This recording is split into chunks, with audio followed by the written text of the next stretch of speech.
When I look back now, I still don't understand how I managed to smile that day. She was standing right in front of me, calm, distant, pretending nothing had ever happened. And there I was, trying to hold my heart together while she spoke to me like I was just a stranger. She didn't say sorry. Not once. Not even a small hint of regret crossed her face. But I remember thinking, maybe that's all right. Maybe I'll forgive her anyway. People often ask me why I forgave her, why I chose peace instead of waiting for an apology that never came. And honestly, I don't know if I have the perfect answer. All I know is that sometimes silence tells you everything words can't. It started as a small misunderstanding, something we both could have fixed easily, but pride has a way of turning small cracks into deep wounds. Weeks turned into months, and months into years. By the time we met again, so much had changed, and yet the distance between us felt exactly the same. I still remember the smell of that day, rain in the air, the sound of the clock ticking too loudly in the living room. I had made tea for both of us, just like I used to. She walked in, sat down, and looked around like she was visiting a memory she didn't want to stay in. I tried to smile. My hands were shaking a little, but I held onto the cup like it could hide all the things I wanted to say. She asked about my health, about the house, about the neighbors, anything but us. I answered politely, the way two strangers do, and as the minutes passed, I realized she wasn't here to mend anything. She was here because time had softened the guilt, not erased it. And that's when I decided I would forgive her. Not because she deserved it, but because I needed it. Forgiveness doesn't always mean you let someone back into your life. Sometimes it just means you stop letting the pain take up space in your heart. I watched her leave that day, her back turned, her voice fading as she said goodbye without really meaning it. And as the door closed behind her, I took a deep breath. It didn't hurt the way I thought it would. It felt quiet, empty, but peaceful. That was the day I learned something no one had ever told me, that closure doesn't always come with an apology. Sometimes it comes with acceptance. And that's where my story begins, the story of how I forgave someone who acted like nothing ever happened. Before everything changed between us, life felt peaceful, ordinary, but warm. She wasn't just someone I knew, she was family. In fact, she was like a sister to me, not by blood, but by bond. We grew up in the same neighborhood. Our mothers were friends, and as little girls, we spent most of our childhood in each other's homes. She was loud and confident. I was quiet and thoughtful.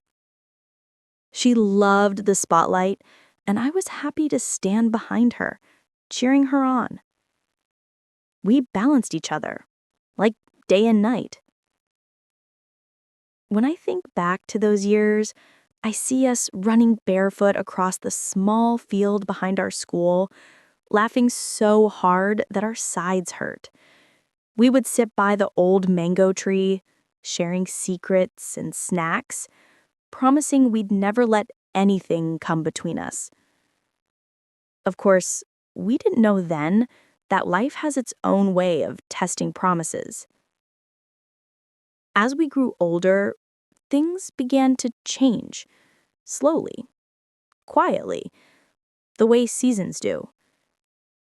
She got married first. I still remember that day, how beautiful she looked, how proud I felt watching her walk down the aisle. She held my hand before leaving and whispered, "You always be my family." I believed her. And for a while, it was true. Even after her marriage, she would visit often. We'd talk for hours over tea, just like old times. She'd tell me about her husband, her new home, her in-laws, the usual things women talk about when life begins to settle. But little by little, Those visits grew shorter. Her calls became less frequent, and before I realized it, months passed without hearing her voice. I told myself she was busy, that marriage changes people's priorities. But deep down, a quiet ache began to grow, the kind that whispers, "You've been replaced." Still, I didn't want to think that way, so I kept sending her messages, checking in, asking how she was doing. Most of the time, she replied with short, polite answers. Other times, she didn't reply at all. I told myself not to take it personally, but one day, I heard from someone else that she had come to town and hadn't even told me. That hurt more than I expected. I remember sitting by my window that evening, staring at the rain. My tea had gone cold, and I just kept wondering, when did we stop being us? A few weeks later, I decided to visit her. I baked her favorite cake, the one we used to make together, and carried it carefully in a small box. Her house was only a short walk away, but the silence between us made it feel like miles. When she opened the door, her expression was polite, but distant. There was surprise in her eyes, not joy. Still, she invited me in. Her house was beautiful, full of light and expensive things, but it didn't feel warm. Everything looked perfect, yet strangely empty, like a showroom, not a home. We sat in the living room and I placed the cake on the table. I said softly, "I made this for you." She smiled, that kind of smile people give when they don't know what else to say. "Oh, you didn't have to." We talked about safe topics, the weather, the neighborhood, her work, nothing about us. Every time I tried to bring up old memories, she changed the subject. That was the first time I realized how much she had changed, or maybe how much we both had. When I left that day, she didn't walk me to the door. She just said, "Take care," and turned back toward her phone. As I stepped outside, I told myself not to cry. Maybe she was just having a bad day. Maybe next time would be different. But next time never came. Months passed again, then a year, and slowly people around us started to notice the distance. When someone mentioned her name, I would smile and say, "Oh, she's doing fine," pretending everything was normal. But inside, I missed her more than I could explain. Sometimes I'd see her at family events or weddings. We'd exchange polite greetings, just enough to seem cordial. No hugs, no laughter, no long conversations like before. It was as if we had built invisible walls between us, walls made of pride, misunderstanding, and unspoken hurt. What caused it? It wasn't one big fight. It was 100 little moments that went unresolved. A forgotten birthday, a careless comment, a missed call, a favor not returned. Tiny cracks that kept spreading until they became too wide to cross. One day, I heard from a mutual friend that she had said something about me, something that wasn't true. It wasn't cruel, but it was careless, and it hurt. It painted me in a light that made me look ungrateful, even jealous. When I first heard it, I couldn't believe it. I told myself there must be some misunderstanding, but when I asked her about it, she laughed lightly and said, "Oh, people talk.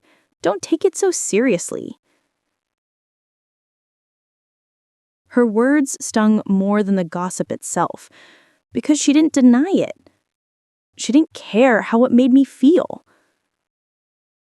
I wanted to tell her how much it hurt, how I had always stood up for her, defended her name, believed in her goodness. But that day, I realized she no longer saw me the way she used to. So I stayed silent.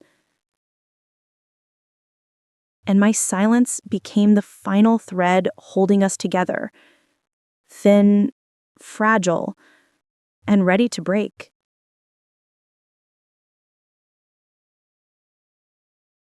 Looking back now, I think that was the moment something inside me began to close. Not out of anger, but out of exhaustion. You can only reach out so many times before your heart gets tired of waiting. I began to focus on my own life, my family, my small joys. But every now and then, something would remind me of her. A song, a photograph, a scent, and I'd feel that same dull ache in my chest. Still, I told myself, if she ever comes back, I'll forgive her. I just want peace. And in a way, that's exactly what happened. Only not in the way I imagined. Because when she finally did come back into my life, she acted like nothing had ever gone wrong. No sorry, no mention of the years of silence, no acknowledgement of the pain that had sat quietly between us all this time. She just smiled and started talking, like we had spoken only yesterday. And that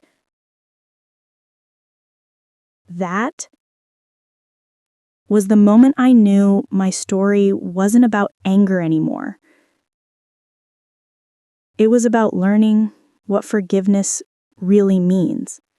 After that day when she came and spoke as if nothing had ever happened, something inside me began to stir. It wasn't anger. It was confusion.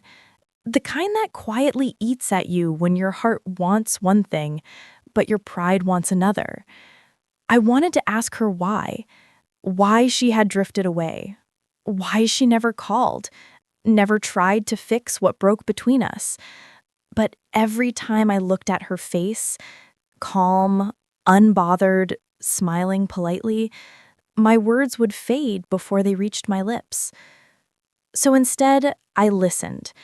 She told me about her life, her travels, her children. It was as if she was narrating the story of a stranger, not someone I had once known so deeply. I smiled when I needed to. I nodded when it was expected. But inside, my heart kept whispering, "Say something. Please. Just once say you missed me." But she didn't. Over the next few weeks, she started visiting more often. Sometimes she'd call out of nowhere and say, "I was nearby, thought I'd stop in." And every time, I'd say yes, even though part of me hesitated. It was strange. Here she was again, sitting in my living room, sipping tea like nothing had ever happened. And yet the space between us felt heavy, filled with everything we never said. I noticed how easily she spoke about her life, but never asked much about mine. She would compliment my home, ask about my children briefly, then quickly turn the topic back to herself. It wasn't out of cruelty, it was habit. She was used to being the center of every story. I used to admire that about her once, but now I saw it differently. like she didn't have room in her world for anyone else's emotions. One afternoon, as she talked about a party she had attended, she mentioned something that made my heart sink. She laughed softly and said, "You know, people always thought you were the quiet one because you didn't have much going on." She didn't mean it to hurt, maybe, but it did. It sounded like pity disguised as casual conversation. I smiled faintly and said, "I like quiet things. They last longer." She laughed, not realizing it wasn't a joke. That night, after she left, I sat by my window again. The same window I had sat by years ago when she stopped calling. And I realized I was repeating the same pattern, letting her back into my world even when she didn't truly value her place in it. A few days later, she invited me to her home. I hesitated, but agreed. I told myself this might be our chance to finally talk, to clear the air, maybe rebuild something real. When I arrived, she was busy with her guests, a small gathering of her friends. I didn't know most of them, but she introduced me quickly, saying, "This is my old friend. We grew up together." Old friend. Something about the way she said it, distant, careless, felt like a small sting. Throughout the evening, I noticed how she interacted with others. Warm, laughing, full of energy. But when her eyes met mine, there was a flicker. Not of guilt, but of discomfort. I could tell she hadn't forgotten the past, she just didn't want to talk about it. At one point, one of her friends mentioned how close we must have been. "Oh yes," she said with a smile, "we were inseparable back then. But you know how life is, people drift apart." That line, "people drift apart," she said it so casually as if those words could explain away years of silence, tears, and unanswered questions. I excused myself for a moment and went to the kitchen to help serve tea. But truthfully, I just needed a moment to breathe. As I stood by the counter, I could hear her laughing in the other room. It was the same laugh I used to love hearing, but that night it echoed differently. Sharp, distant, unfamiliar. I realized I wasn't angry at her anymore. I was sad for what we had lost, sad for the version of her that no longer existed, sad for the version of me that kept waiting for her to return. Weeks passed, and her visits became less frequent again. Just like before, it was as if history was repeating itself, but this time I was more aware of it. Then one morning, I received a call from her unexpectedly. Her voice sounded strained. She said, "Can I come over? I need to talk." When she arrived, she looked tired, not physically, but emotionally. She sat down without saying much at first. After a few moments, she said quietly, "People can be cruel, you know? They say things without thinking." I didn't know what she meant, but I nodded, waiting for her to continue. She went on to tell me about an argument she'd had with one of her relatives. Apparently, something she had said about me years ago had been brought up again, and it embarrassed her. She sighed and said, "I don't even remember saying it. You know how people twist things." I just looked at her, not angry, just tired. Then she added, "I hope you never believed any of that nonsense." I smiled softly. "I did. For a while." She looked at me, surprised, maybe even a little uncomfortable. And for the first time, I saw a hint of guilt flicker across her face. But then she quickly looked away, pretending to fix her scarf. "Anyway," she said lightly, "the past is the past, right?" That's when I realized she wasn't ready to take responsibility. She wanted to move on without acknowledging what she had done. And maybe that was her way of coping. After she left, I sat alone for a long time. The house was quiet, except for the faint ticking of the wall clock. Outside, the rain had stopped. leaving behind a strange, heavy stillness. I thought about forgiveness, what it really means. Is it something we give when someone asks for it, or something we give when we decide to stop bleeding from the same wound? I didn't have an answer that night, but I knew one thing. I was tired of carrying the weight of resentment. It wasn't helping me. It wasn't hurting her.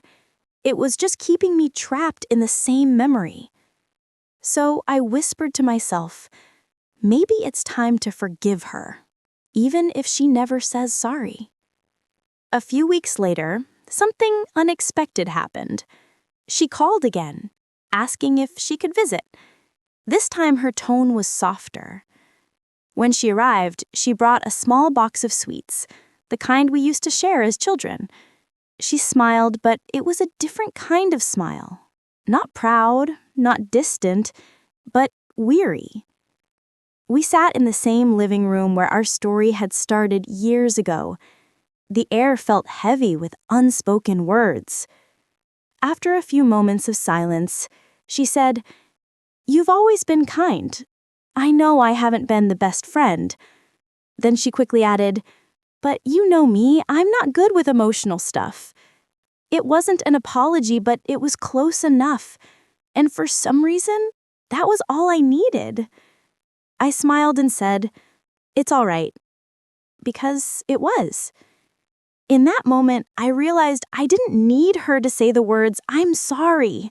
I just needed her to show up as herself without pretense.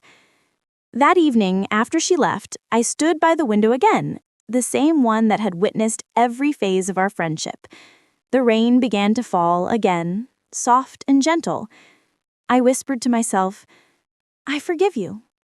Not because she asked, not because she deserved it, but because I wanted peace more than I wanted revenge.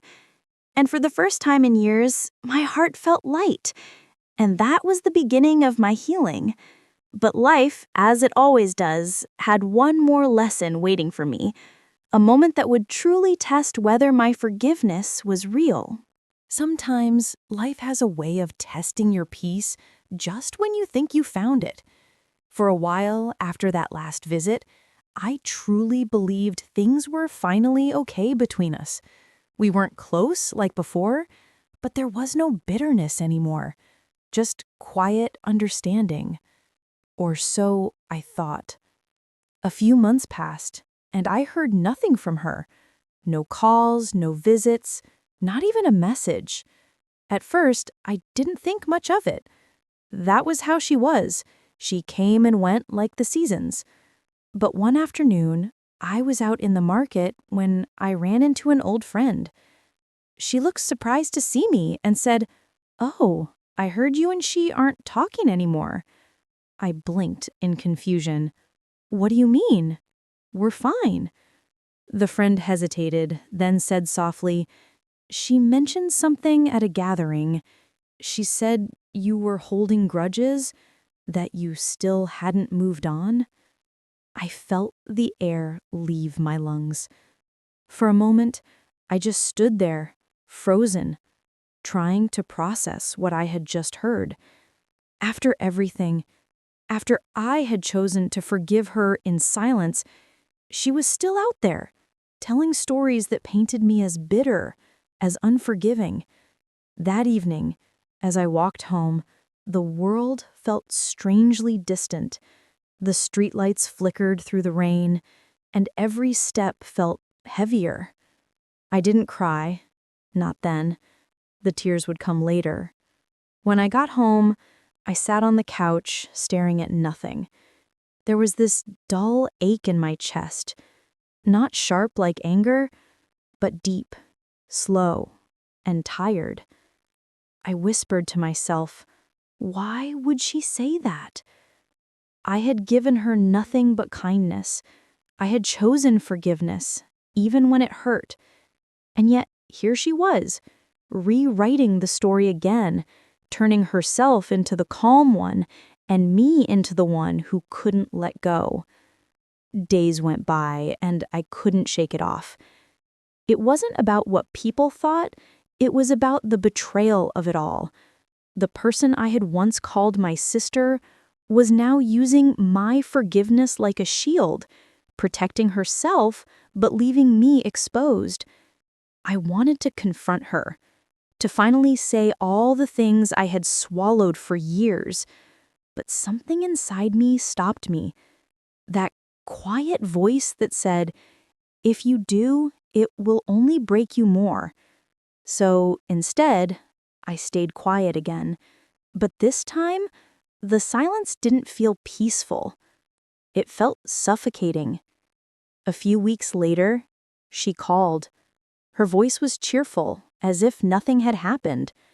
"Hey, I'm hosting a small get-together next weekend. You have to come." I almost said no, but something in me, maybe pride, maybe curiosity, said yes. When I arrived, her house was filled with laughter, perfume, and polite smiles.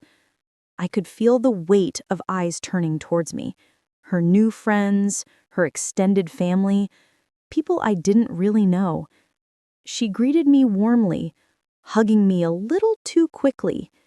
It felt forced, like a performance. Throughout the evening, I noticed how she made small comments, subtle but sharp. Little things that hinted at our past, but made me seem like the difficult one. "Oh, you know how she is," she laughed at one point. "She takes everything to heart." The people around us chuckled politely, but my heart sank. She didn't realize what she was doing, or maybe she did. Maybe this was her way of maintaining control, of keeping the story in her favor. I smiled quietly, choosing not to respond. But every word she said that night added to a silent mountain of hurt that I had been carrying for years. Later, when most guests had left, she came to sit beside me. "You were quiet tonight," she said. I looked at her for a long moment.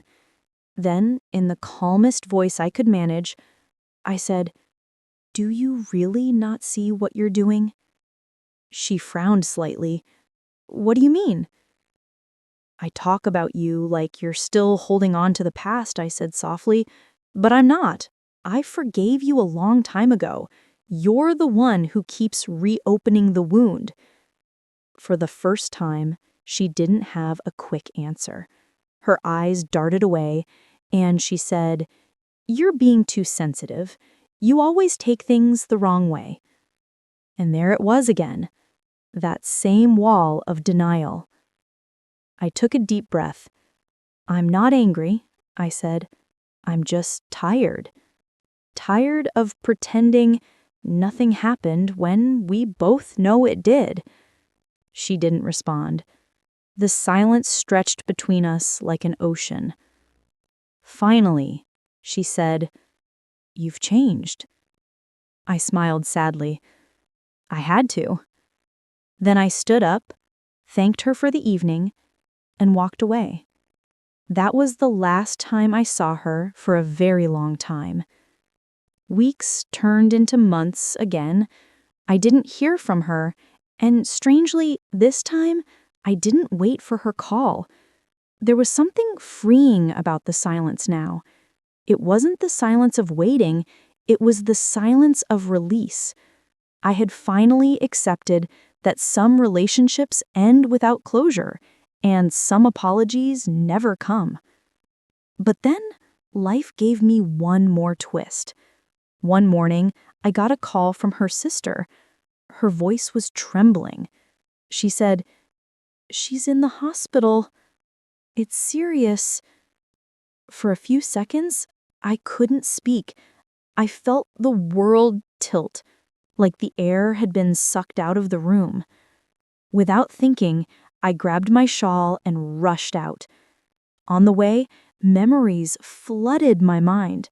Our laughter, our arguments, our shared childhood, all tangled together.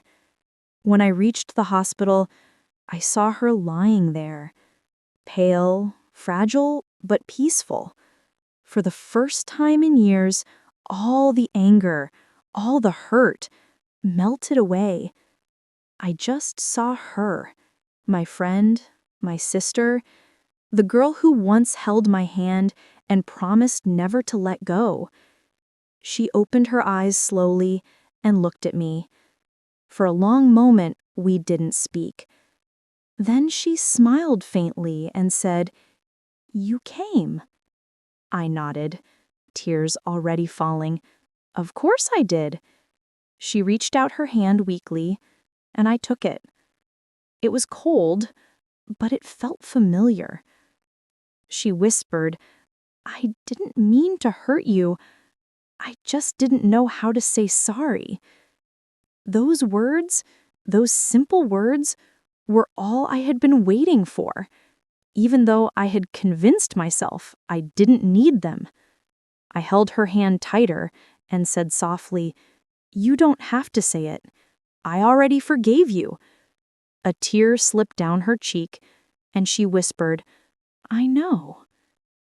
She recovered slowly after that. We didn't become the same as before.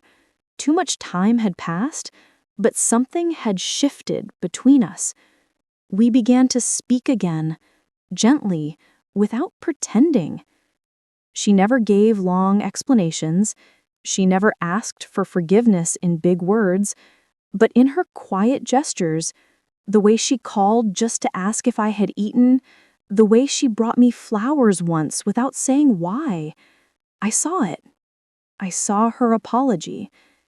And maybe that's what forgiveness truly looks like. Not a moment, but a quiet return. That moment in the hospital changed everything for me. I realized forgiveness doesn't erase pain, it just makes room for peace to grow beside it.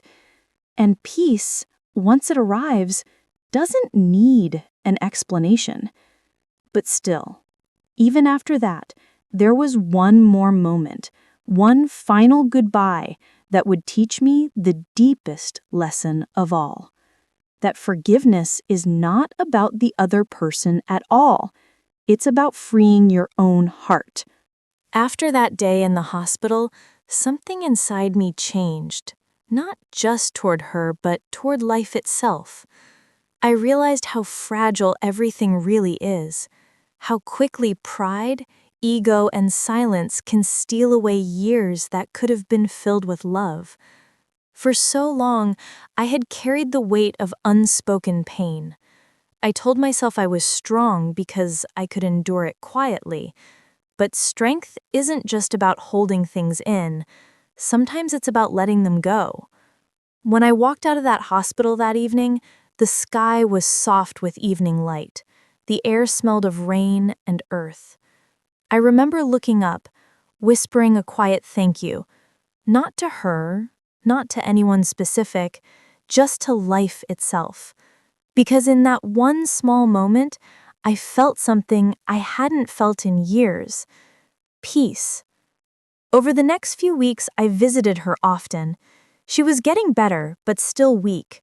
Sometimes we would sit in silence, just holding our teacups, watching the sunlight move across the room.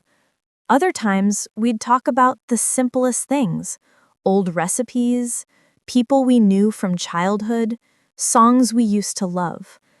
It was strange. After all the years of tension, being around her now felt effortless.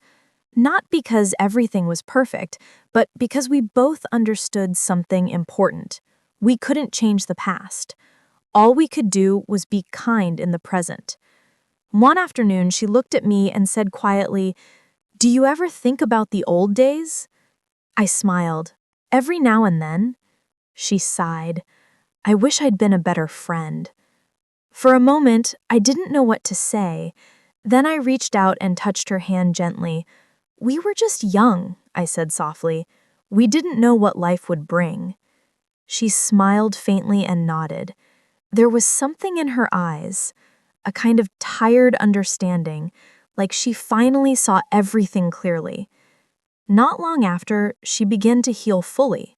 She went back to her routine, her family, her world, and I went back to mine. We didn't talk every day, but the bond that had been broken slowly began to mend, quietly, gently, without pressure. Sometimes she'd call just to share a memory. Sometimes I'd send her pictures of the flowers blooming in my garden. It wasn't the same kind of friendship we once had. It was smaller, softer, quieter, but it was real. And that was enough. Then one day, I received a letter from her. It was handwritten, something rare these days. The envelope was pale blue, with my name written in her familiar handwriting, slightly tilted, uneven, but full of heart. I opened it slowly. Inside, she had written, "I don't know how to say thank you properly. You forgave me when I didn't deserve it. I carried guilt for years, but you never made me feel small. You reminded me what love really looks like. If I never say it again, please know I am sorry, truly sorry, and I am grateful for you." Tears fell before I even finished reading, not because of the apology itself, but because it came without expectation. She wasn't asking to be forgiven, she was simply acknowledging the truth. I placed that letter in a small wooden box where I keep my most precious things, not because I needed proof of her words, but because it reminded me that hearts can change, even after years of silence. After that, our connection became steady. Not perfect, but peaceful. We didn't talk about the past anymore. We didn't need to. We both knew what had been lost and what had been found. Sometimes we'd meet for tea at my place. She'd bring pastries, I'd make the tea, and we'd sit together like two women who had finally outgrown their pride. There was one moment I'll never forget. It was a quiet afternoon, sunlight spilling through the curtains. She looked at me with a soft smile and said, "You know, I used to think forgiveness was weakness, but now I see it's freedom." I smiled back. It is. And in that moment, it felt like every wound had quietly closed. Months later, I heard she was moving abroad with her children. Her husband had a new job, and she wanted to be closer to them. When she told me, she looked unsure, almost like she didn't want to leave things unfinished. I hugged her tightly and said, "Go, be happy. You've earned it." She whispered, "I'll miss you." I smiled through the tears. "I'll miss you too, but we'll always find our way back." She nodded, eyes glistening.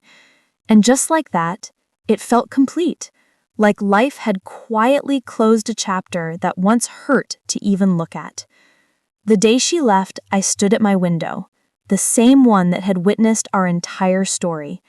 I watched the clouds drift slowly across the sky. There was no sadness this time, only gratitude. I whispered softly, "Thank you for coming back." And in that quiet moment, I realized something I wish I had known years ago, that forgiveness isn't about forgetting what happened, it's about remembering it without letting it define you. Since then, I've lived a quieter life. I still think of her often, sometimes when I hear an old song we loved, or when I pass by that mango tree where we once sat as little girls. She's part of my story and I'm part of hers, and even though so much has changed, one thing remains true. Love never really disappears. It just changes its shape. Sometimes it becomes distance, sometimes silence, and sometimes forgiveness. I've learned that not everyone will say sorry, not everyone will understand the pain they've caused, but that doesn't mean you can't let go. You don't forgive because they ask you to. You forgive because you deserve peace. And peace, real peace, is a gift you give to yourself. I still keep her letter in that wooden box. Sometimes on quiet nights, I take it out and read it again. Not because I miss her, but because it reminds me that life always finds a way to heal, even when we think it's too late. If there's one thing I've learned, it's this. Forgiveness is not about erasing the past, it's about freeing the heart. And once you do, the world feels lighter, the air feels softer, And love, in its quietest form, finds its way back to you. Sometimes when I sit by my window with a cup of tea, I think about how much has changed. The people, the moments, the seasons, all of it drifting quietly, like leaves carried by the wind. And yet, deep inside, I still carry pieces of every story that touched me. Her story, our story. Forgiveness doesn't erase the pain. It just gives it a place to rest. It teaches you that you can love someone even after they've hurt you. You can remember them even after the distance grows. And you can wish them well even when your paths no longer cross. I used to believe that closure only comes when someone says sorry, when they admit they were wrong or try to make things right. But life has taught me something different. Sometimes closure comes when you decide you've carried the pain long enough. And when you finally set it down, you realize it was never about them. It was always about you. There are days when I still wonder what would have happened if she had said, "I'm sorry," back then. Would it have made things easier? Maybe. But would I have grown the way I did? Probably not. Pain has a way of shaping you. It breaks you open, yes, but in that breaking, something beautiful begins.